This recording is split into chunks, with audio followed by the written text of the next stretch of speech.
Hello and welcome to filler form. I am Aleem Akhtar, sociology teacher at filler form. So आज हम लोग Iravati curve के कुछ कॉन्सेप्ट को कंप्लीट करेंगे। 2 मिनट वेट करते हैं, सारे लोग ज्वाइन करें, उसके बाद स्टार्ट करते हैं क्लास। इरावती कर्वे के कॉन्सेप्ट आज हम लोग करेंगे, जो कि एक इंडियन थिंकर है। आप लोग कंफर्म करिए वॉइस एंड पीपीटी क्लियर है या नहीं। Confirm that voice and PPT clear और not.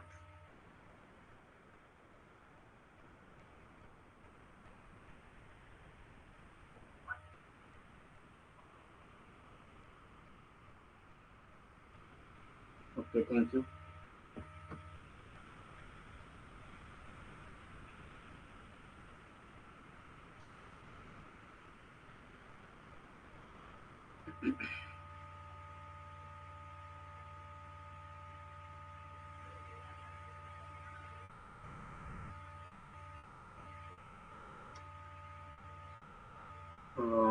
Good evening, good afternoon है वैसे।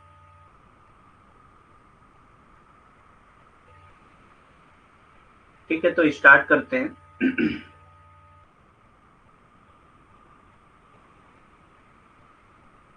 तो जिन्होंने अभी तक फिलर फॉर्म ज्वाइन नहीं किया है, उनके लिए अनाउंसमेंट है कि अगर वो ज्वाइन करना चाहते हैं तो मेरा रेफरल कोड अलीम10 यूज कर सकते हैं, जिनसे उनको एक्स्ट्रा 10% का डिस्काउंट मिल जाएगा।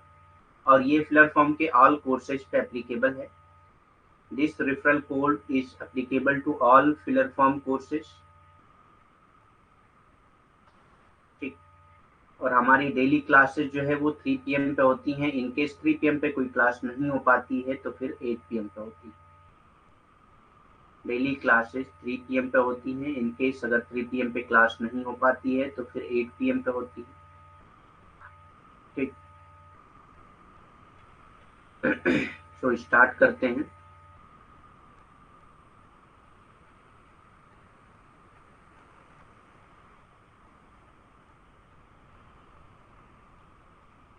इरावती कर्वे के बारे में आज हम लोगों को देखना है। तो सबसे पहले इनके बारे में देखते हैं, उसके बाद इनके कॉन्सेप्ट को देखेंगे। Irawati Karve was a pioneer Indian sociologist. ये इंडियन सोशोलॉजिस्ट थी, एंथ्रोपोलॉजिस्ट थी, एजुकेशनिस्ट थी एंड राइटर थी। Writer from Maharashtra. और ये कहाँ से बिलोंग करती थी? महाराष्ट्र से। She was one of the student of GS Ghurye. ये GS घुरे की स्टूडेंट थी। तो इरावती कर्वे एक Indian sociologist, anthropologist, educationist, writer थी महाराष्ट्र से, जो GS घुरे की स्टूडेंट थी। फाउंडर ऑफ इंडियन सोशोलॉजी थी एंड सोशोलॉजी इन इंडिया। तो GS घुरे क्या थे? Founder of Indian sociology and sociology in India. उन्हीं की स्टूडेंट थी एक इरावती कर्वे। ठीक। She has been claim to be the first female Indian sociologist. Claim किया जाता है कि इरावती कर्वे पहली फीमेल इंडियन सोशोलॉजिस्ट थी। ठीक। इरावती कर्वे पहली फीमेल इंडियन सोशोलॉजिस्ट थी। इरावती कर्वे भारत की शिक्षा शास्त्री, लेखिका एवं निर्वैज्ञानिक थी। भारत की शिक्षा शास्त्री, लेखिका, निर्वैज्ञानिक थी। ठीक।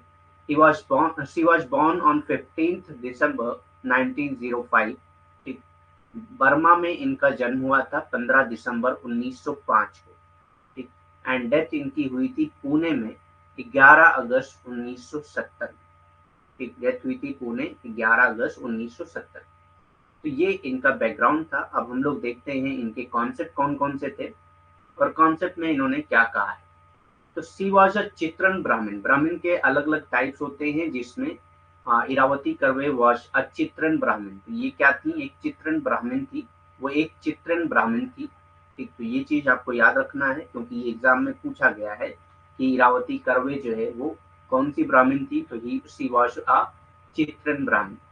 Her work involve collecting anthropometric and linguistic data. इनका जो वर्क है वो ऐसा एंथ्रोपोमेट्रिक और लिंग्विस्टिक डाटा को कलेक्ट करने के ऊपर है। ठीक। एंथ्रोपोमेट्रिक और लिंग्विस्टिक डाटा को कलेक्ट करने के ऊपर इनका वर्क है, from different parts of India. India के अलग अलग पार्ट्स से। तो ये एग्जाम में पूछा जाता है। ठीक है। सो इनका जो वर्क था एंथ्रोपोमेट्रिक डाटा कलेक्ट करने का और लिंग्विस्टिक डाटा कलेक्ट करने का all over the parts of India, despite being uncommon for women to do field work, क्योंकि उस वक्त जो है वुमेन के लिए फील्ड वर्क करना बहुत मुश्किल होता था। आमतौर पे जो वुमेन होती थी वो फील्ड वर्क नहीं करती थी, क्योंकि बहुत सारे चैलेंजेस थे वुमेन की सेफ्टी को लेकर, उनके सिक्योरिटी को लेकर। तो उस जमाने में जो है जो फीमेल होती थी वो फील्ड वर्क नहीं करती थी, लेकिन इरावती कर्वे ने भी वहां पे उस सिचुएशन में भी उन्होंने फील्ड वर्क किया। ये अनकॉमन था उनके लिए, यानी कि जो चीजें कॉमन नहीं थी उसके बियॉन्ड जाकर वो उन्होंने फील्ड वर्क किया है। ठीक। वो एक चित्रण ब्राह्मण थी। उनके काम में भारत के विभिन्न हिस्सों से एंथ्रोपोमेटिक और भाषाई डेटा एकत्र करना शामिल है। उनके जो कार्य हैं उसमें भारत के विभिन्न देशों, विभिन्न हिस्सों से एंथ्रोपोमेटिक और भाषाई डाटा का एकत्र करना शामिल है, यानी कि ये एंथ्रोपोमेटिक और भाषाई डाटा को एकत्र किया है इन्होंने और भारत के अलग अलग हिस्सों से। ठीक। महिलाओं के लिए फील्ड वर्क करना यानी कि क्षेत्रीय अध्ययन करना बहुत ही असामान्य माना जाता था उस टाइम पे, क्योंकि उनके सुरक्षा को लेकर बहुत ज्यादा चीजें खराब थी उस वक्त, कि महिलाएं जो है फील्ड में जाकर, क्षेत्र में जाकर अध्ययन नहीं करती थी। वो आमतौर से सेकेंडरी डाटा का इस्तेमाल करके अध्ययन करती थी, फील्ड वर्क नहीं करती थी। ठीक। सो उसके अगेंस्ट यानी कि असमान चीजों को इन्होंने समान बनाकर फील्ड वर्क किया, क्षेत्रीय अध्ययन किया। तो ये भी एक तरह का इनका अचीवमेंट था।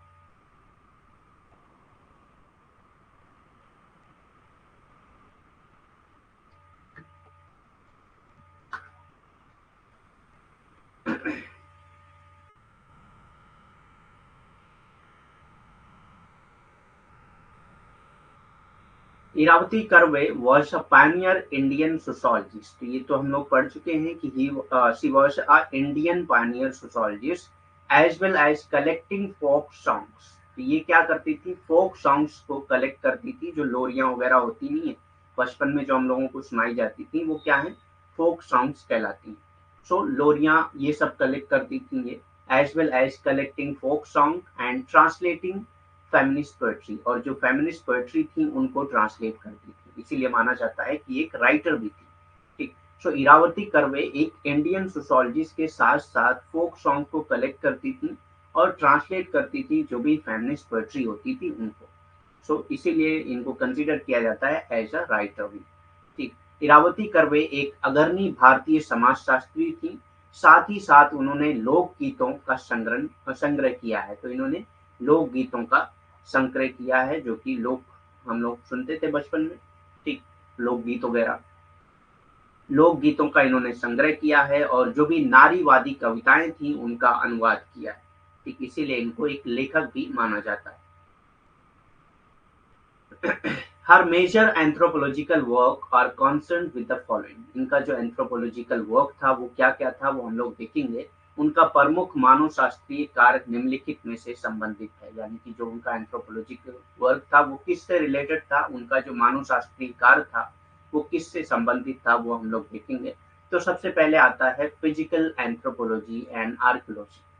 सबसे पहले आता है physical anthropology and archaeology, mainly anthropometric investigation. तो यहाँ पे ज्यादातर फिजिकल एंथ्रोपोलॉजी या आर्कियोलॉजी में ज्यादातर क्या होता था, एंथ्रोपोमेटिक इन्वेस्टिगेशन ही होता था इसमें।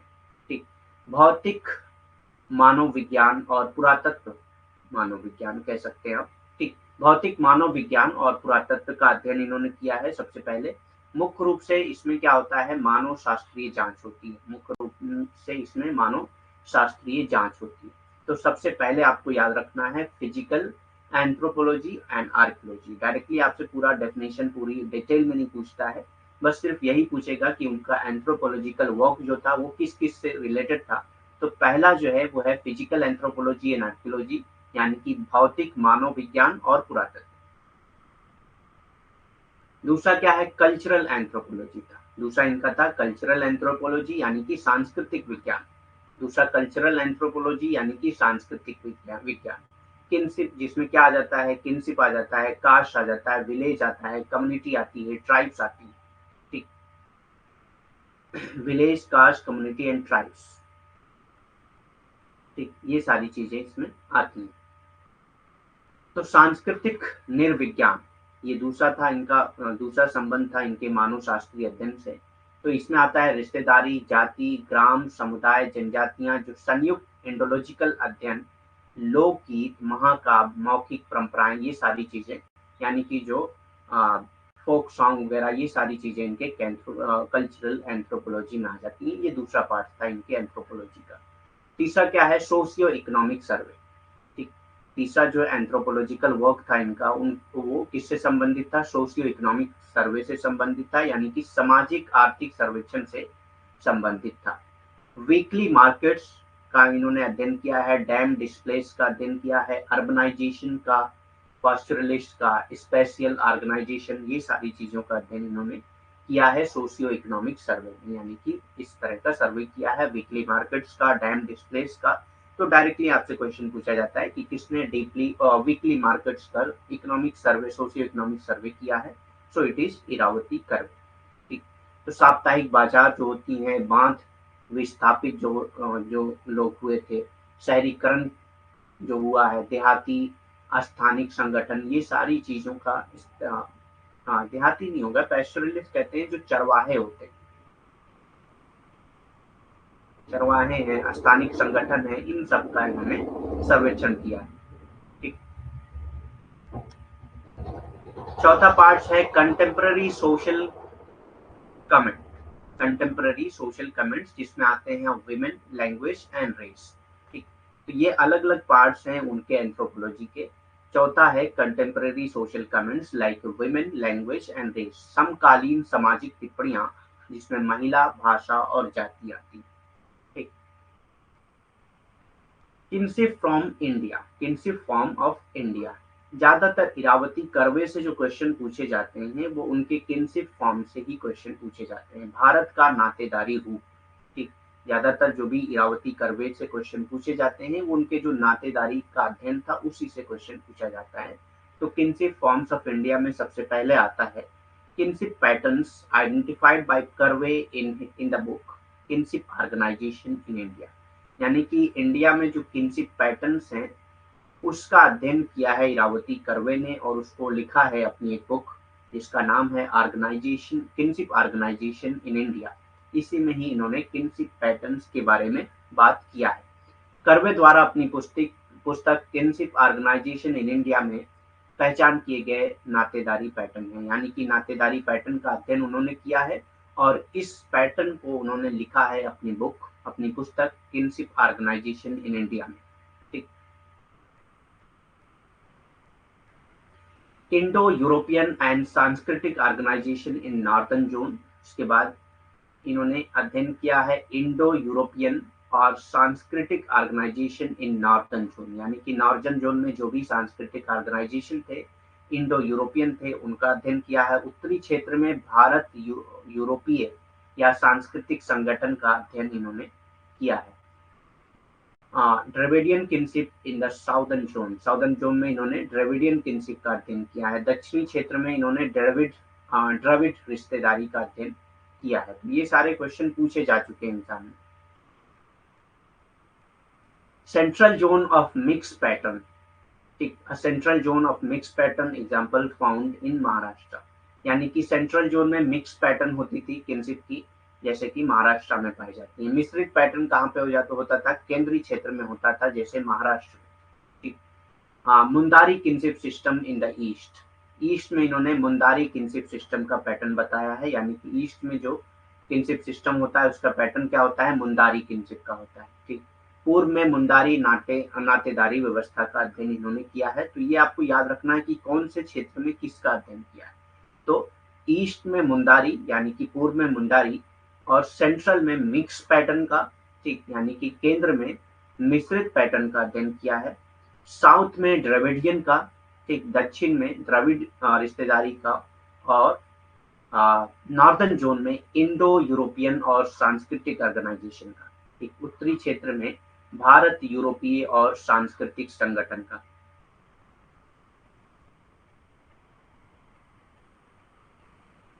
नॉर्थ इंडिया एंड किनशिप, अब नॉर्थ इंडिया में किनशिप सिस्टम कैसा था, इन्होंने 4 पार्ट्स में बांटे हैं पूरे इंडिया को। ठीक, पूरे इंडिया को इन्होंने 4 पार्ट्स में बांटा था, ठीक, और 4 पार्ट्स में बांट के इनका अध्ययन किया। तो सबसे पहले आता है south, north, east and west नहीं है यहाँ पे, सेंट्रल, ठीक। तो ये आपको याद रखना है, south, north, east and central, ये 4 पार्ट्स में इन्होंने किनशिप के पैटर्न्स को समझने के लिए पूरे इंडिया को 4 पार्ट्स में बांटा था इरावती कर्वे ने। जो 4 पार्ट्स हैं वो हैं south, north, east and central, यानी कि उत्तरी और पूर्वी और दक्षिणी, और तीसरा है केंद्रीय, ठीक, चौथा है केंद्र। ये 4 भाग अलग अलग बांटे थे उन्होंने पूरे भारत को रिश्तेदारी के पैटर्न को समझने के लिए। तो उसमें सबसे पहले हम लोग पढ़ने जा रहे हैं नॉर्थ। नॉर्थ इंडिया में किनशिप पैटर्न कैसा होता था, उत्तर भारत में रिश्तेदारी का पैटर्न कैसा होता था, वो हम लोग देखने जा रहे हैं। In northern India we have blood relations. Northern India में हमारे पास क्या रहता था, 2 टाइप की किनशिप होती थी, एक है ब्लड रिलेशन, दूसरा है अफिनल रिलेशंस, ठीक। अफिनल कहते हैं जो मैरिज के जरिए एक साथ जुड़ते हैं रिलेशन में, उसको कहते हैं अफिनल, ठीक। सो ब्लड रिलेशन या अफिनल रिलेशन, ठीक, ये 2 तरह के किनशिप पैटर्न नॉर्दर्न इंडिया में पाए जाते हैं। रक्त संबंधी रिश्तेदारी पाए जाते हैं उत्तर भारत में, या तो विवाह संबंधी रिश्तेदारी पाए जाते हैं उत्तर भारत में। तो ये उत्तर भारत का पैटर्न है कि यहाँ पे या तो रक्त संबंधी रिश्तेदार पाए जाएंगे या विवाह संबंधी रिश्तेदार पाए जाते हैं। There are essential terms for 3 ages of immediate relation, and the term for single age cannot be exchanged for those people who are from another generation, ठीक। सो तत्काल संबंधों के 3 युगों के लिए आवश्यक शर्त हैं, और उन लोगों के लिए एकल युग की शर्तों का आदान प्रदान नहीं किया जा सकता है जो दूसरी पीढ़ी से है। यानी कि जो अलग अलग एज के जो लोग होते हैं उसमें एक पैटर्न बना हुआ है कि कितना तक आप रिश्तेदारी जोड़ सकते हैं, दूसरी जनरेशन के साथ ये रूल्स नहीं लगते, ठीक। तो तत्काल संबंधों के 3 युगों के लिए आवश्यक शर्तें हैं, और उन लोगों के लिए एकल युग की शर्तों का आदान प्रदान नहीं किया जा सकता जो दूसरी पीढ़ी से होते हैं, ठीक। तो जनरली आपको यही याद रखना है कि नॉर्दर्न इंडिया में जो है या तो ब्लड रिलेशन पाए जाते हैं या अफिनल रिलेशन पाए जाते हैं, यानी कि रक्त संबंधी रिश्तेदार पाए जाते हैं या विवाह संबंधी रिश्तेदार पाए जाते हैं। अब नॉर्दर्न इंडिया को जो उन्होंने नॉर्थ इंडिया में रखा था, उनमें कौन कौन सी जगहें आती थी, वो क्वेश्चन पूछे जाते हैं आपसे। तो इरावती कर्वे ने जो नॉर्थ जोन बनाया था, उस नॉर्थ जोन में आता था पंजाब, पंजाबी, हिंदी, सिंधी, आसामी, बिहारी, बंगाली एंड नेपाली, ठीक। यानी कि इन भाषाओं के बोलने वाले लोग जो है नॉर्थ जोन में आते थे, ठीक। पंजाबी, हिंदी, सिंधी, आसामी, बिहारी, बंगाली एंड नेपाली, ठीक। भारत के उत्तरी भाग में जो लोग पाए जाते थे वो पंजाबी होते थे, हिंदी होते थे, सिंधी होते थे, असमी होते थे, बिहारी होते थे, बंगाली होते थे या नेपाली होते थे। ये सारे लोग इसमें शामिल थे जो उन्होंने नॉर्थर्न जोन में बांटा था। In these part, clan exogamy, caste endogamy, and taboos related to sexual relation between primary relation and practice are practiced. तो और क्या क्या चीजें होती थी यहाँ पे किनशिप सिस्टम में। तो ये जो नॉर्दर्न पार्ट है, उस नॉर्दर्न पार्ट में क्लेन एक्सोगेमी होती थी, यानी कि अपने क्लेन के बाहर ही आप शादी करेंगे। जैसे आप अगर नॉर्दर्न से होंगे तो आपको पता होगा कि यहाँ पे क्लेन क्या होता है, गोत्र होता है, गोत्र के बाहर ही आपको शादी करना होता है। एंड कास्ट एंडोगेमी, यानी कि कास्ट के अंदर ही शादी करना होता है। सेम कास्ट का होना चाहिए आपका पार्टनर, और आपके गोत्र का नहीं होना चाहिए, ठीक। तो वो गोत्र क्या हो गया, आपका क्लेन हो गया। इसीलिए कहा गया कि नॉर्दर्न इंडिया में क्लेन एक्सोगेमी होती है, क्लेन से बाहर शादी करना होता है, और कास्ट एंडोगेमी होती है, यानी कि कास्ट के अंदर शादी करना होता है। And taboos related to sexual relation, और सेक्सुअल रिलेशन से रिलेटेड बहुत सारे टबूज हैं, यानी कि किसके साथ सेक्स कर सकते हैं, किसके साथ नहीं कर सकते, किसके साथ सेक्सुअल रिलेशनशिप रख सकते हैं, किसके साथ नहीं रख सकते। ये सारी चीजें यहाँ पे प्रैक्टिस की जाती हैं नॉर्थर्न इंडिया में, ठीक। अब यहाँ पे गोत्र में शादी क्यों नहीं कर सकते, क्योंकि वहां पे सेक्सुअल रिलेशन जो है वो प्रोहिबिटेड, ठीक। सो इन भागों में गोत्र बहिर्गमन, यानी कि आप अपने गोत्र के बाहर ही आप शादी कर सकते हैं। जातीय सजातीय विवाह, यानी कि अपनी ही जाति में आपको विवाह करना होता है, ठीक, अंतर जातीय विवाह करना होता है। बाहर के जाति के साथ आप विवाह नहीं कर सकते। ये पूरा उत्तरी भारत में पाया जाता है। और प्राथमिक संबंधों के बीच यौन संबंधों से संबंधित वर्जनाओं का प्रचलन है। और क्या कहा है, जो भी प्राथमिक संबंध हैं आपके, जो भी प्राइमरी रिलेशन में आते हैं, आपके प्राथमिक संबंध में आते हैं, उनके साथ आप यौन संबंध नहीं रख सकते। इस तरह की बाधाएं पाई जाती हैं उत्तरी भारत में। ठीक। Here, the rules of Sasan is followed in which a person cannot marry in his patri family and also avoid marriages with the Sapindra relation. ठीक, यानी कि यहाँ पे शासन का रूल चलता है। ठीक, यहाँ पे शासन का रूल चलता है नॉर्दर्न इंडिया में। शासन के रूल का मतलब कि वो अपनी पैट्री फैमिली के साथ शादी नहीं कर सकता। पैट्री फैमिली यानी कि उसके जो फादर की फैमिली है, उसके फादर की फैमिली, जो फादर का गोत्र होगा, जो फादर का गोत्र है वो उसके फादर की फैमिली है।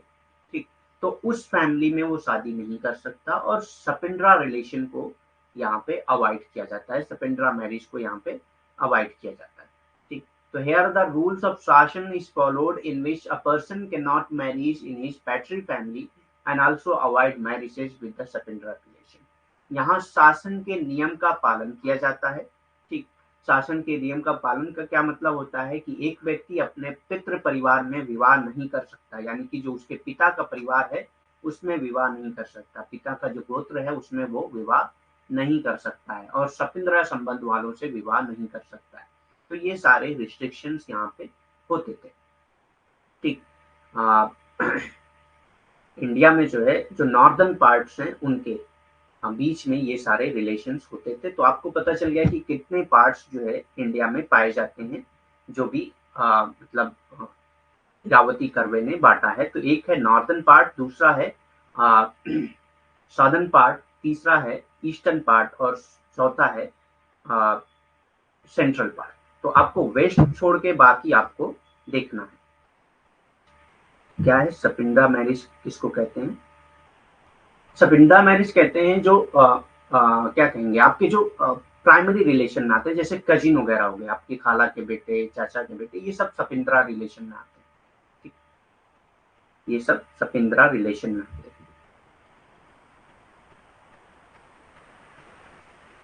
सपिंद्रा मीन्स एक तरह से कह सकते हैं कजिन। ठीक,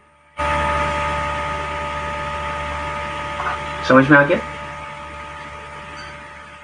So here are the rules of Sashan is followed in which a person cannot marry in his patri family and also avoid marriages with the Sapindra relations.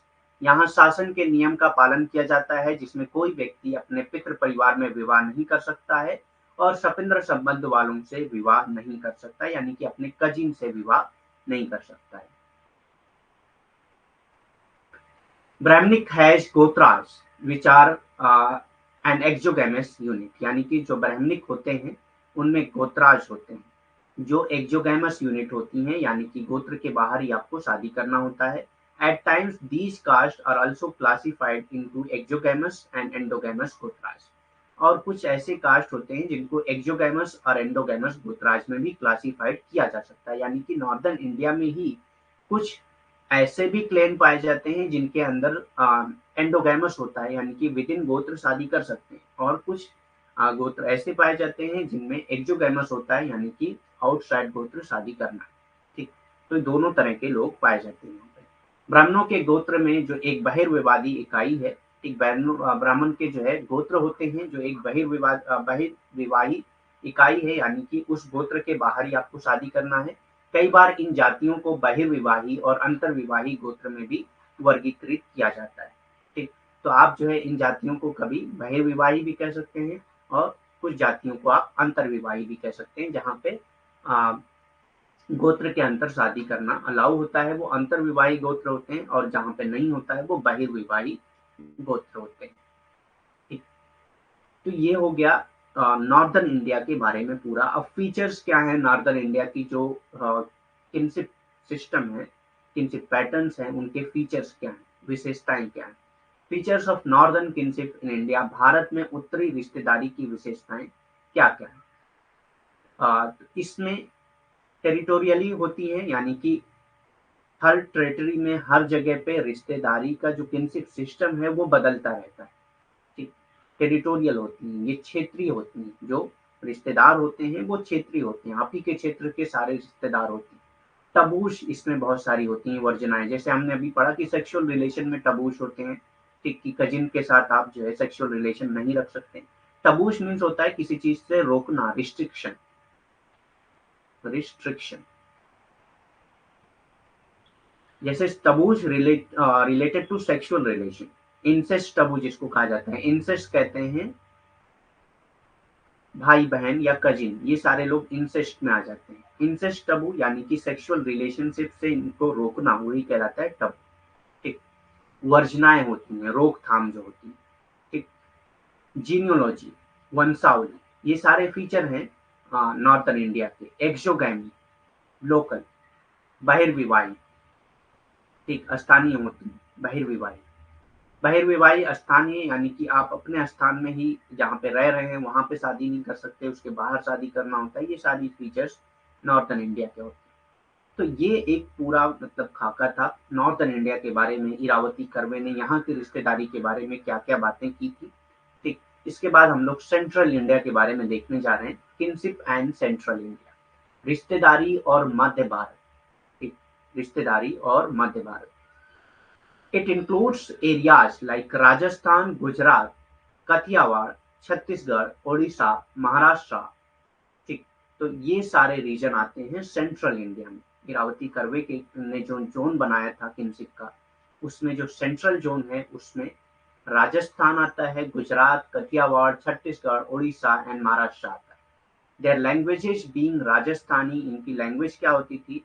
Rajasthani होती थी, गुजराती होती थी, कथियावाड़ी होती थी, ओरिया होती थी एंड मराठी होती थी। ठीक, रिश्तेदारी का जो मध्य भारत है, यानी कि जो अलग अलग जोन में इरावती कर्वे ने बांटा था भारत को, उसमें जो मध्य जोन है यानी कि मध्य भारत का जोन है, उसमें कौन कौन से जोन आते हैं, कौन कौन से एरियाज आते हैं?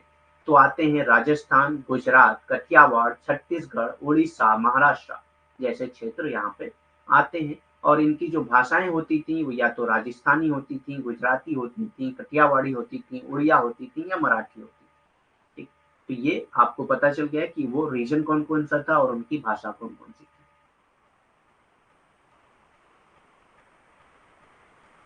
Somehow these languages are related to Sanskrit and are placed in the northern area of India.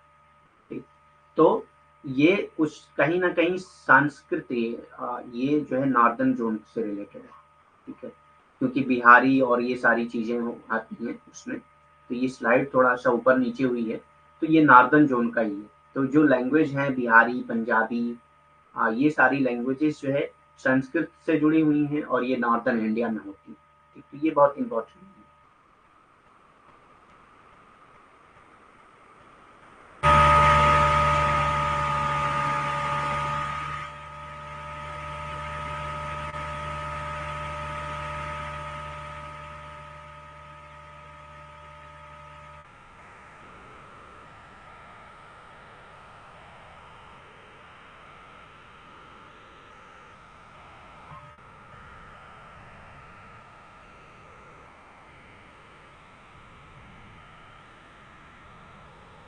ठीक है, थोड़ा सा देख लेते हैं। The northern area does not allow cross cousin marriages. Northern area में जो है क्रॉस कजिन मैरिजेस नहीं होती हैं, जैसे हमने पढ़ा इसके बारे में कि सपेंडा मैरिजेस यहाँ पे अलाउड नहीं होती हैं। ठीक, उत्तरी क्षेत्र में क्रॉस कजिन विवाह की अनुमति नहीं होती है, सपेंद्रा विवाह की अनुमति नहीं होती है। Exogamous clan have divided into two different caste. Exogamous clan जो है वो अलग अलग कास्ट में बटे होते हैं। एक बहिर्विवाही गोत्र जो है विभिन्न जातियों में विभाजित होते हैं। ठीक, डिफरेंट कास्ट्स में ये विभाजित होते हैं। In some of the caste exogamous clan are stratified into hypergamous rank. ठीक, कुछ जातियों में बहिर्विवाही कुलों को अंतर्विवाही रैंक में स्तरीकृत किया जाता है। ठीक, तो ये सारी चीजें बहुत इंपॉर्टेंट नहीं है, तो हम लोग डायरेक्ट सेंट्रल जोन में ही पढ़ते हैं। It is necessary that all these points are existing in all the region of northern India. For instance, in Rajasthan, Jats follow the ruling of two Gotra exogamy and village exogamy.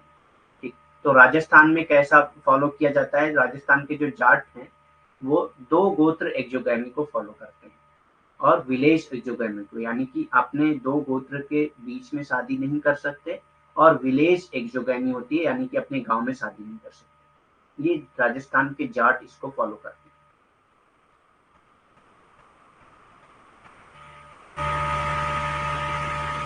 ठीक। Four Gotra ruling are followed by Banyas and hypergamous clan are in the Rajput, and here for the marriages, feudal status is a significant consideration. बनियों द्वारा चार गोत्र नियमों का पालन किया जाता है, यानी कि बनिया अपने चार गोत्र तक शादी नहीं करते हैं, अपने मतलब फादर से जितने भी गोत्र जुड़े हुए हैं वो चार गोत्र तक, चार पीढ़ी तक वो शादी नहीं कर सकते। और राजपूतों में अंतर विवाह गोत्र होते हैं, राजपूतों में अंतर विवाही गोत्र होते हैं, यानी कि राजपूतों में कुछ ऐसे गोत्र होते हैं जो अंतर विवाही होते हैं, विद इन गोत्र वो शादी करते हैं, गोत्र के अंदर ही वो शादी करते हैं। और यहाँ विवाह के लिए सामंती स्थिति एक महत्वपूर्ण विचार है। ठीक। सामंती स्थिति यानी कि आपके पास पैसे कितने हैं, ये एक महत्वपूर्ण विचार होता है, ठीक, शादी करने के लिए। किनशिप इन साउथ इंडिया, साउथ इंडिया में किनशिप कैसा होता है, दक्षिण भारत में रिश्तेदारी कैसी होती है। ठीक। साउथ इंडिया और दक्षिण भारत में रिश्तेदारी का सिस्टम क्या है वो देखते हैं हम लोग। The region that come under south India are Andhra Pradesh, Karnataka, Tamil Nadu, Kerala and other region that have people with different languages.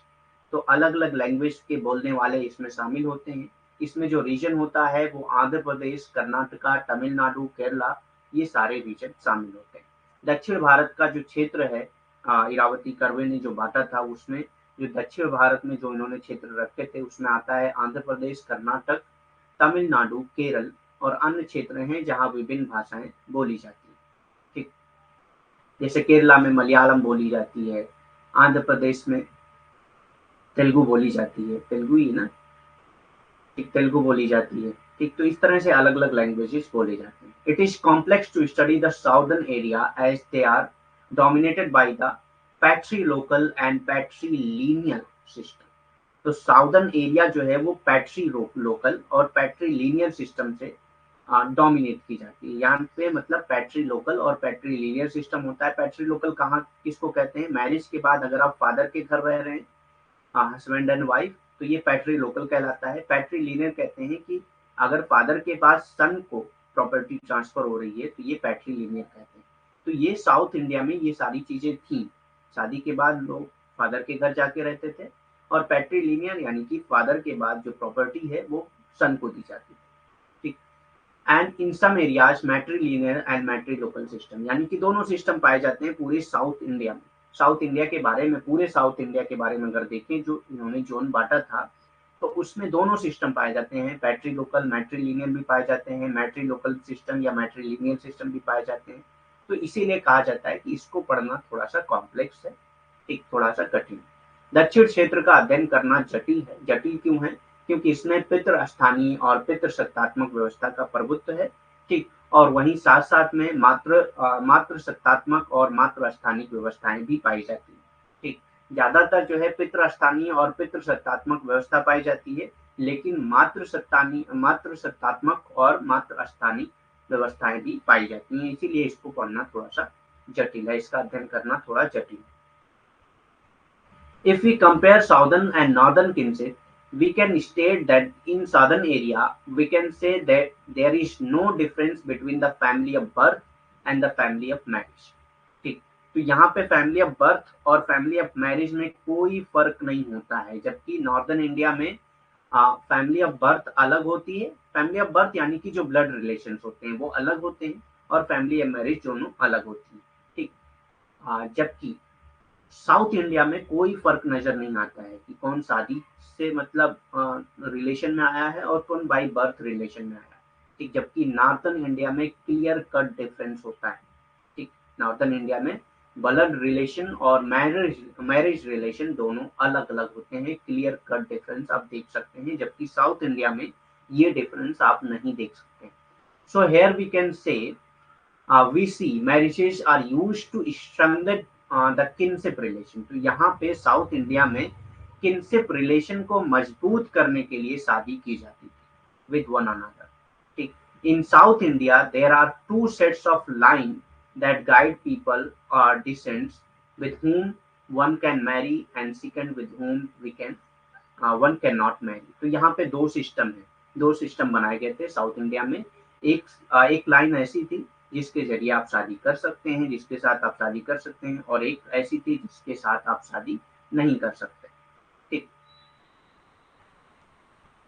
यदि हम दक्षिणी और उत्तरी रिश्तेदारी की तुलना करते हैं तो हम कह सकते हैं कि दक्षिणी क्षेत्रों में आ, जन्म के परिवार और विवाह के परिवार के बीच कोई अंतर नहीं होता है। तो दक्षिणी जो क्षेत्र है उसमें जन्म के परिवार और विवाह के परिवार के बीच में कोई फर्क नहीं नजर आएगा आपको, जबकि उत्तरी भाग में ये फर्क जो है स्पष्ट रूप से आप अंतर वहां पे देख सकते हैं।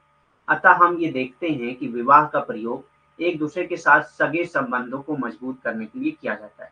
साउथ इंडिया में जो विवाह होता है वो एक दूसरे के संबंध को मजबूत करने के लिए किया जाता है, यानी कि संबंध पहले से थे, उस संबंध को मजबूत करने के लिए विवाह किया जाता है। ठीक, दक्षिणी भारत में एक रेखा के दो सेट हैं जो उन लोगों का वंशजों का मार्गदर्शन करती है, यानी कि वंशजों का मार्गदर्शन करती है कि किन के साथ विवाह किया जा सकता है और किन के साथ विवाह नहीं किया जा सकता। ये सारी चीजें इसमें बताई जाती हैं। ठीक, Mandelbaum explained Dravidian kinship terminology cannot be derived from a few postulates, a principal one being that the children of brother and sister should marry। ठीक, तो ड्राविडियन किनशिप में यहाँ पे बहुत डिटेल में आपको नहीं देखना है, बस आपको ये समझना है कि जो ड्राविडियन किनशिप थी, ड्राविडियन किनशिप में कजिन मैरिजेस को अलाउ किया गया। ठीक, बस आपको यही याद रखना है कि ड्राविडियन किनशिप में कजिन मैरिजेस को अलाउ किया गया, और ये ड्राविडियन जो है ये साउथ इंडिया में पाए जाते हैं। ठीक, आपको बस इतना याद रखना है कि जो द्रविड़ नातेदारी है इसमें भाई बहन, यानी कि जो सगे भाई बहन नहीं, जो कजिन भाई बहन है उनके साथ विवाह करना जो है यहाँ पे अलाउ किया गया। ठीक,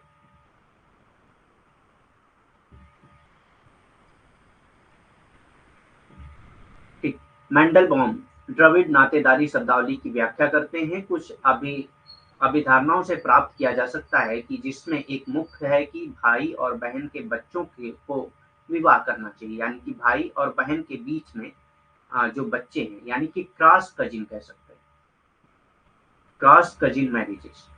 एक भाई का बेटा है और दूसरा बहन की बेटी है, या बहन का बेटा है भाई की बेटी है, इस तरह की क्रॉस कजिन मैरिजेस अलाउड थे द्रविडियन किनशिप। ठीक, यानी कि भाई भाई के बेटे और बेटी में नहीं हो सकती, भाई बहन के बेटे बेटी में हो सकती, तो इसी को कहा जाता है क्रॉस कजिन मैरिजेस। दो तरह के कजिन होते हैं, मैं यहाँ पे समझा दे रहा हूँ। दो तरह के कजिन होते हैं, एक पैरेलल कजिन और एक क्रॉस कजिन।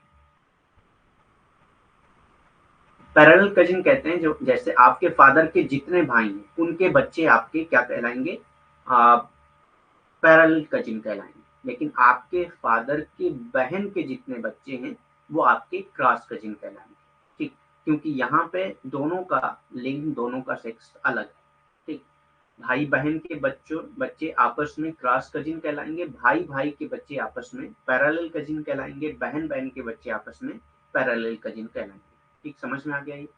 ठीक, तो द्रविडियन नातेदारी में जो क्रॉस कजिन है उसको अलाउ किया गया, यानी कि भाई बहन के बेटे जो है आपस में शादी करें, और वहां पे करते थे क्योंकि उससे क्या होता था, भाई बहन का रिश्ता और भी मजबूत हो जाता था।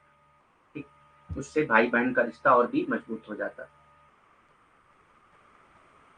The term used for cross cousin of the opposite sex, a man's mother, brother's daughter, and usually also his father's sister's daughter, has the connotation of prospective or possible spouse। ठीक, तो वही मैं बता दिया कि यहाँ पे क्रॉस कजिन मैरिजेस को अलाउ किया गया है। ठीक, यानी कि भाई जो है अपने बहन की बेटी से, भाई अपने बेटे का अपनी बहन की बेटी के साथ विवाह कर सकता है, या बहन अपने बेटे का अपने भाई की बेटी के साथ विवाह कर सकता है। इस तरह से cross cousin marriages Dravidian kinship में अलाउ। विपरीत लिंग के चचेरे भाई एक आदमी की माँ के भाई की बेटी और आमतौर पर उसके पिता की बहन की बेटी भी के लिए इस्तेमाल होने वाले शब्द का संभावित या संभावित जीवन साथी का अर्थ है। यानी कि क्रॉस कजिन मैरिजेस क्या है, जिसमें एक भाई भाई का बेटा अगर है, बहन की बेटी है, दोनों आपस में विवाह कर सकते हैं, दोनों एक दूसरे के जीवन साथी बन सकते हैं। ठीक, तो सिंपल वर्ड में आपको ये याद रखना है कि द्रविडियन किनशिप में क्रॉस कजिन मैरिजेस अलाउड है। ठीक, विपरीत लिंग के चचेरे भाई बहन के बीच में विवाह अलाउ है, विवाह जो है, विवाह की अनुमति है। द टर्म यूज फॉर, ये तो हो गया।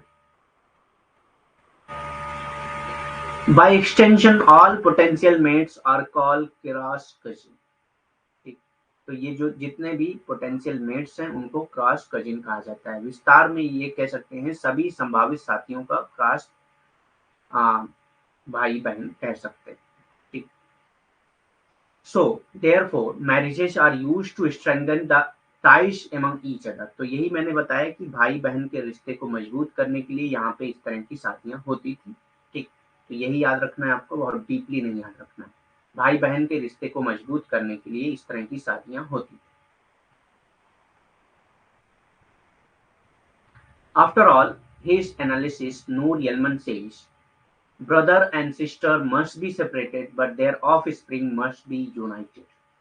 ठीक, तो नूर यलमन क्या कहते हैं कि ब्रदर और सिस्टर दोनों को अलग अलग होना जरूरी है, यानी कि दोनों आपस में शादी नहीं कर सकते, भाई बहन आपस में शादी नहीं कर सकते, लेकिन उनकी ऑफ स्प्रिंग यानी कि जो उनके बच्चे हैं उनको यूनाइट होना चाहिए, यानी कि उनके बीच में शादियां होनी चाहिए। ठीक, तो brother and sister must be separated but their offspring must also be united. तो ये डायरेक्ट क्वेश्चन इससे पूछा गया है कि किसने कहा है कि brother and sister must be separated but their offspring must also be united. So it is Nur Yalman. ठीक, अपने सारे विश्लेषण के बाद नूर यलमन ने क्या कहा है कि भाई और बहन को अलग होना चाहिए, यानी कि दोनों आपस में विवाह नहीं कर सकते, दोनों को अलग अलग होना चाहिए, लेकिन इनकी जो संतानें हैं उनको एकजुट होना चाहिए। तो एकजुट कैसे हो सकते हैं? आपस में विवाह करके। ठीक, एकजुट कैसे हो सकते हैं? आपस में विवाह करके। In southern India, the importance is given to bilateral link and little to territorial exogamy or link। ठीक, तो यहाँ पे बायलैटरल लिंक को ज्यादातर फोकस किया जाता है। दक्षिणी भारत में द्विपक्षीय संबंध को महत्व दिया जाता है और क्षेत्रीय बहिर्विवाह को बहुत कम या शून्य। ठीक, द्विपक्षीय संबंध यानी कि दो पक्ष में जो संबंध है उसी को ज्यादातर महत्व दिया जाता है। टेरिटोरियल एक्सोगेमी यहाँ पे बहुत कम है, यानी कि विलेज एक्सोगेमी जो होता है ना, गांव में शादी नहीं कर सकते, गांव के बाहर ही शादी करेंगे, क्योंकि गांव के जो जितने लोग हैं सब आपस में भाई बहन। तो इस तरह की चीजें साउदर्न इंडिया में बहुत ही कम, एकदम नील के बराबर पाई जाती है। ठीक, ईस्टर्न इंडिया में किनशिप सिस्टम कैसा है? पूर्वी भारत में रिश्तेदारी कैसी है? So the eastern area has no specific border and is not compact। Eastern India का कोई भी स्पेसिफिक बॉर्डर नहीं है, आप नहीं कह सकते कि इसमें कौन कौन से क्षेत्र शामिल होते हैं। पूर्वी क्षेत्र की कोई विशेष सीमा नहीं है और ये कंपैक्ट नहीं है। ठीक, northern languages are prominent as well as other languages like Mon Khmer and Mundari। Communities found here are Khmer, Mon and Chang। ठीक, तो नॉर्दर्न लैंग्वेजेस भी ईस्टर्न लैंग्वेज में बोली, ईस्टर्न रीजन में बोली जाती हैं। और भी बहुत सारी लैंग्वेजेस हैं जैसे मोनखेमा एंड मुंडारी, ये सारी language. Communities found are Khmer, Mon and चेन। ठीक, कम्युनिटीज भी यहाँ पे पाई जाती हैं अलग अलग, जैसे खेमर, मॉन एंड चेन, ये सारे कम्युनिटीज भी ईस्टर्न इंडिया में पाई जाती हैं। उत्तरी भाषा प्रमुख है और साथ ही अन्य भाषाएं भी हैं इसमें, जैसे कि मोनखेमा और मुंडारी भाषा, ये भी ईस्टर्न रीजन में बोली जाती है। वैसे ज्यादातर जो है उत्तरी भाषाएं जो है वो ईस्टर्न में क्या है, पूर्वी भाषा, पूर्वी जोन में बोला जाता है। और यहाँ पे बहुत सारे समुदाय भी पाए जाते हैं जैसे खमेर, मोन और चैन, पूर्वी रीजन में। ठीक, people with Mundari linguistic background have the patrilocal और patrilineal system। तो जो मुंडारी बोलने वाले लोग थे, यानी कि मुंडारी लैंग्वेज जो लोग बोलते थे, उनका पैट्रीलोकल सिस्टम था, पैट्रीलिनियल सिस्टम था, यानी कि फादर के घर पे शादी करके रहते थे ये, और जो प्रॉपर्टी है वो फादर से डायरेक्ट सन को ट्रांसफर होती। ठीक, मुंडारी भाषाई पृष्ठभूमि वाले लोगों में, यानी कि जो मुंडारी भाषा बोलने वाले लोग थे, वो पितृस्थानीय थी, यानी कि विवाह के बाद जो हस्बैंड एंड वाइफ हैं, यानी कि पति और पत्नी हैं, वो पिता के घर पे रहते थे और पितृसत्तात्मक व्यवस्था यहाँ पे थी, यानी कि पिता के बाद जो अ, पुत्र है उसको सारी प्रॉपर्टी, सारे जायदाद जो है उत्तराधिकार उसी को बनाया जाता था। ठीक। हो एंड संथाल प्रैक्टिसेस कास्ट कजिन मैरिजेस। अब ये पूर्वी एरिया में, अगर आपको साउदर्न एरिया में पूछता है कि साउदर्न एरिया में क्रॉस कजिन मैरिजेस कहाँ पे होती थी, तो द्रविडियन में होती थी। अगर आपसे पूछता है कि ईस्टर्न एरिया में क्रॉस कजिन मैरिजेस कहाँ होती थी, तो हो एंड संथाल में होती थी, एक कम्युनिटी है। ठीक। तो Ho and Santhal practice cross cousin marriages but only the time till when the father sister और the mother brother is alive. लेकिन ये कभी होता था अगर दोनों जिंदा हैं, यानी कि दोनों के माँ बाप जिंदा हैं। जैसे कि एक एग्जांपल मैं दूं कि एक भाई है और एक बहन। भाई का बेटा है, ये शादी करना चाह रहा है बहन की बेटी से। ठीक। तो दोनों के बीच में शादियां तभी हो सकती हैं जब ये दोनों जिंदा हो। ठीक। क्रॉस कजिन तभी हो सकता है जब उनके पेरेंट्स जिंदा हो। ठीक।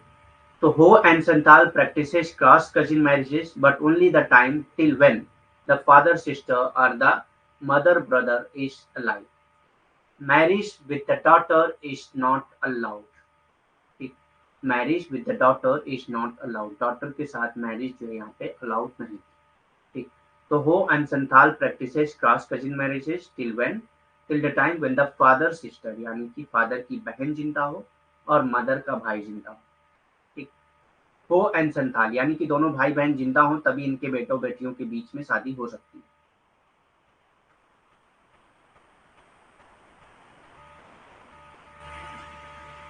ये कहीं नहीं गया था, फैमिली प्रॉब्लम थी कुछ, इस वजह से क्लास नहीं हो पा रही थी। ठीक। हो एंड संथाल ममेरे मौसेरे भाई बहन, यानी कि जो क्रॉस कजिन मैरिजेज हैं उनके बीच में शादी हो सकती है, ममेरे या मौसेरे भाई बहन के बीच में। ठीक। और ये तभी हो सकता है जब दोनों, मतलब यहाँ पे मैंने समझा दिया है कि अगर भाई बहन अपने बच्चों की शादियां आपस में कराना चाह रहे हैं तो ये भाई बहन जब तक जिंदा हैं तभी उनके बीच में शादियां होंगी, नहीं तो नहीं होंगी। ठीक।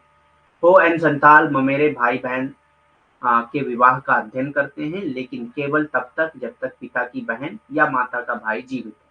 बेटी के साथ विवाह की अनुमति नहीं होती है। ठीक। हम लोग पढ़ा रहे हैं इरावती कर्वे के बारे में, इरावती कर्वे के कॉन्सेप्ट को, जिसमें हम लोग देखे हैं कि 4 जोन में इरावती कर्वे ने पूरे भारत को बांटा है, पूरे इंडिया को। सबसे पहला जोन है नॉर्थन जोन, फिर आता है ईस्टर्न जोन, फिर आता है सदर्न जोन, फिर आता है सेंट्रल जोन। ठीक। हाँ, उत्तरी क्षेत्र, पूर्वी क्षेत्र और दक्षिणी क्षेत्र और केंद्रीय क्षेत्र।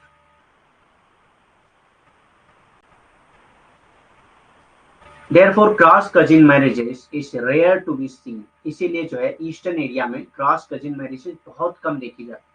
For example बोंडो people do not follow cross cousin marriage. और ईस्टर्न एरिया में ही जो बोंडो पीपल हैं, बोंडो कम्युनिटी है, बोंडो के लोग जो हैं वो कभी भी क्रॉस कजिन मैरिजेस को फॉलो नहीं करते। इसीलिए क्रॉस कजिन मैरिजेस बहुत कम देखने को मिलती है पूर्वी क्षेत्र में। उदाहरण के लिए बोंडो लोग जो हैं वो कभी भी क्रॉस कजिन विवाह का पालन नहीं करते। In Assam, Khasis speak Mon Khmer language. Assam में जो खासी एक कम्युनिटी है वो मोंखेमर लैंग्वेज का इस्तेमाल करते हैं, मोंखेमर लैंग्वेज बोलते हैं वो। एंड दे फॉलो मैट्रीलिनियर सिस्टम, और यहाँ पे मैट्रीलिनियर सिस्टम होता है, यानी कि जो प्रॉपर्टी है वो मदर से बेटी में ट्रांसफर होती है।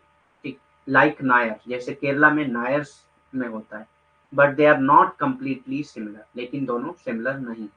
असम में खासी मोनकेमर भाषा बोलते हैं और नायर जैसी मातृसत्तात्मक प्रणाली का पालन करते हैं, लेकिन दोनों आपस में समान नहीं है, पूरी तरह से समान नहीं है। मातृसत्तात्मक यानी कि माता के बाद जो उत्तराधिकार है वो पुत्री को मिलता है।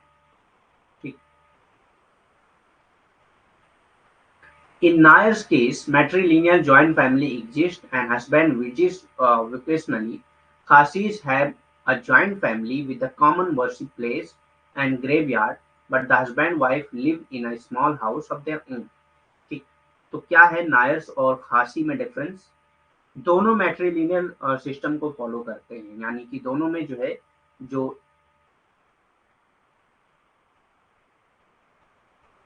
कास्ट नहीं कह सकते क्योंकि ये जनरली ट्राइब्स हैं।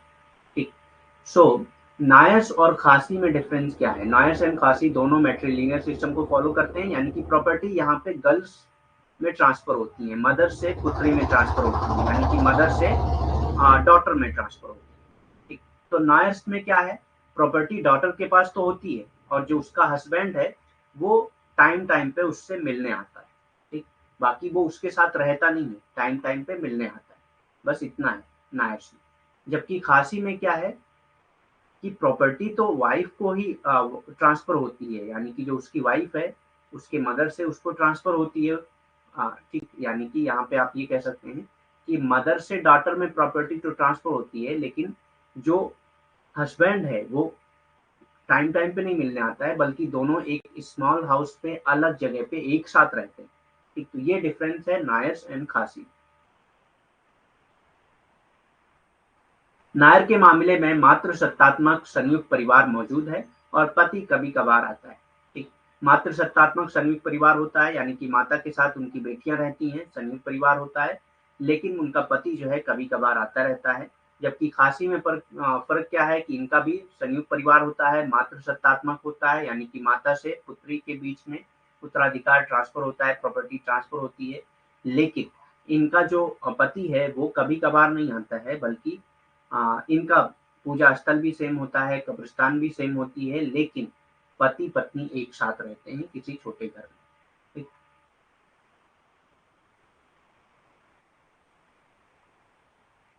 Hence, kinship is complex component exists in society and the most fundamental principle of society. तो इरावती कर्वे क्या कहते हैं कि kinship is a complex component existing in society, एक कॉम्प्लेक्स कंपोनेंट है जो सोसाइटी में एग्जिस्ट करता है और ये मोस्ट फंडामेंटल प्रिंसिपल है सोसाइटी का। इसलिए आप कह सकते हैं कि नातेदारी समाज में मौजूद एक जटिल घटक है और समाज का सबसे बुनियादी सिद्धांत है। ये इरावती कर्वे ने कहा है कि नातेदारी समाज में मौजूद एक जटिल घटक है और समाज का सबसे बुनियादी सिद्धांत है।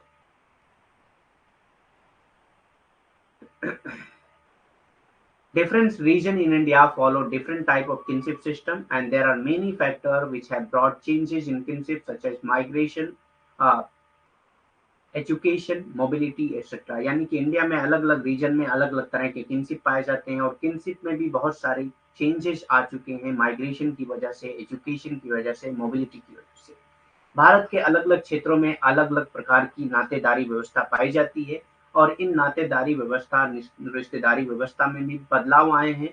उस बदलाव के कारण है प्रवास, शिक्षा और गतिशीलता। ठीक? युगांता, युगांता एक बुक है इरावती कर्वे की, इससे कई बार क्वेश्चन पूछे जा चुके हैं। युगांता द एंड ऑफ इपॉक, ये पूरी बुक का नाम is a book written by anthropologist Iravati Karve. It is a critical analysis of Mahabharat. Mahabharat का एक क्रिटिकल एनालिसिस है जिसका नाम है Yuganta the end of epoch, यानी कि महाभारत एक बुक है, उसका एनालिसिस, क्रिटिकल एनालिसिस किया है इरावती कर्वे ने और एक बुक लिखा है जिसका नाम है Yuganta the end of epoch. Yuganta the end of epoch मानव विज्ञानी इरावती कर्वे द्वारा लिखित एक पुस्तक है। ये महाभारत का एक आलोचनात्मक विश्लेषण है। ठीक, महाभारत का एक आलोचनात्मक विश्लेषण इसमें इन्होंने किया है। ठीक, आलोचनात्मक विश्लेषण किसको कहते हैं? जिसमें आलोचना की गई हो किसी चीज की। The book was written in Marathi, और ये बुक जो है, ये क्वेश्चन पूछे गए एग्जाम में। ठीक, बुक जो है मराठी में लिखी गई थी, Yuganta originally, and was translated in English by W Norman Brown. तो ये पूछा जा सकता है कि युगांता जो इरावती कर्वे की बुक थी उसका इंग्लिश ट्रांसलेशन किसने किया था? तो डब्ल्यू नॉर्मन ब्राउन ने किया था। ठीक, पुस्तक मूल रूप से मराठी में लिखी गई थी और इसका अंग्रेजी अनुवाद डब्ल्यू नॉर्मन ब्राउन ने किया था। ठीक, लेडीज हैं Irawati Karve, first Indian female sociologist मानी जाती है।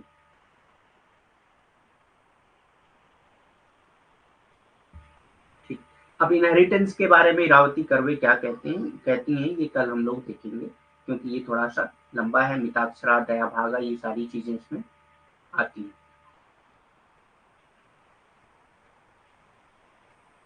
ये कल हम लोग देखेंगे। और भी कोई क्वेश्चन है आपका तो कर सकते हैं। Any question you can ask.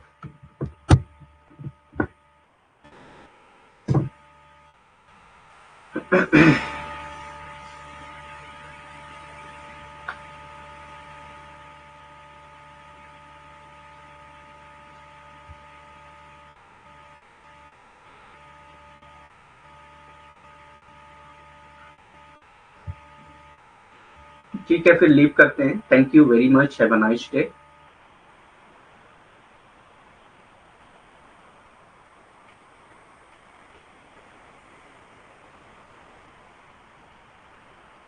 कोई क्वेश्चन नहीं है ना, फिर लीव करते हैं क्लास।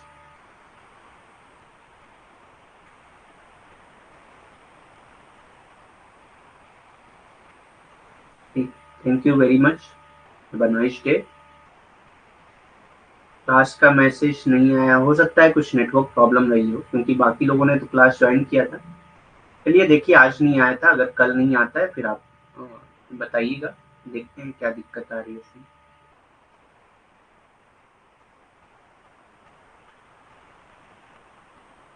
कभी कभी टेक्निकल इशू की वजह से नहीं आते हैं मैसेज, आपके नेटवर्क की प्रॉब्लम भी हो सकती है, या कुछ टेक्निकल ग्लिच की वजह से भी नहीं आता है मैसेज। तो एक दिन तो चलने लायक है, लेकिन अगर हमेशा नहीं आता है तो ये एक इशू है।